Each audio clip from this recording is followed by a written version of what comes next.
چې مونږ هیڅ قسمه په بجلی په بیلونو کې ناروا ټیکس ته جوړ نه یو.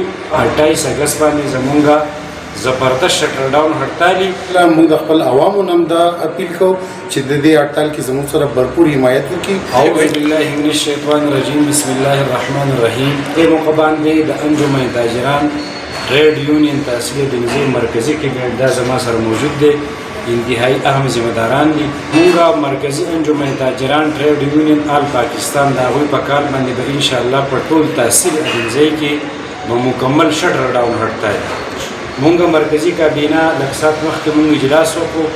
د هغې نه بعد مونږ متفقه طور دا فیصله وکړه ټریډ یونین تحصیل ادینزی چې په تحصیل ادینزی کې به هر قسمه کاروبار که هغه د هوټل په حواله که د میډیسن په حواله که دغه شان چې کوم دی هر قسمه وړوکی او غټ دا ټول کاروبارونه په 28 اګست باندې مکمل بندي.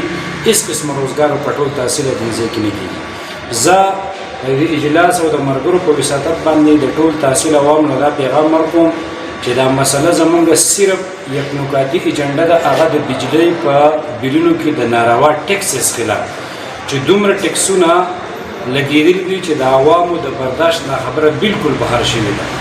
او تاسو په علم کې دي چې په کمرشل میټر پسې چې کوم دی 1000 روپۍ چې کوم دی دا صرف اوس په اوسني بیلونو کې دا صرف کرایه لګېدلې ده. 1000 روپۍ کرایه د ټیکسز نه چې کوم دی هټ کر چې کوم دی دا صرف غولي سولي کرایه ده. د دې بنیادي مسلې د وجې نه مونږ دا فیصله وکړه چې مونږ هیڅ قسمه په بجلی په بیلونو کې ناروا ټیکس ته جوړ نه یو. دا یو آغاز دی او انشاءالله د دې نه بعد به بیا مونږ متفقه فیصله کوو.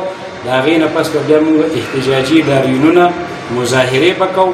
خو فی الحال چې کوم دی د مشرانو په حکم باندې به په 28 اګست باندې زمونږ زبردست شټر ډاون هړتالي او ان شاء الله زموږ د امید دی چې د دې په نتیجه کې به حکومت د بجلی د بیلونو نه کم اضافي ټیکسونه کم اور بیلینګ چې شروع دی کم ظلم چې کوم دی د وابډا محکمې د بیلونو په مد کې د دې عوامو سره کوي نو دې نه به واپس کېږي.